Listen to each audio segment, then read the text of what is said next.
This week I posted about some tenant clients who had to move a year into their 2-year lease because their landlord was selling the place that they are renting. I got a couple of questions about whether or not they actually had to leave, and the answer is no, they didn't have to leave. You never have to leave during the term of your lease. However, in this case, they didn't really want a contentious relationship with their existing landlord, and they certainly didn't want a contentious relationship with the next landlord. So together we made a decision that asking for a cash for keys arrangement, a payout essentially, that they would leave and the landlord could sell. We talked about what was reasonable and what they could ask for in the negotiation. They were able to get payment from the current landlord and they get their deposit back.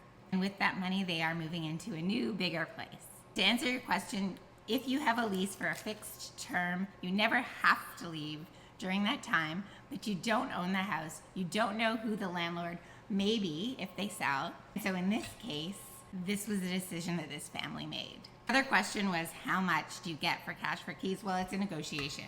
In this case, they got about 2 months rent, plus they get their deposit back, which pays for some of the inconvenience and the expenses associated with a move. Why would a landlord do this? Well, it's way easier to sell a vacant house than it is to sell a tenanted house. In this case, both sides are getting something that they wanted. And now my cookies for the open house tomorrow are ready to go in the oven.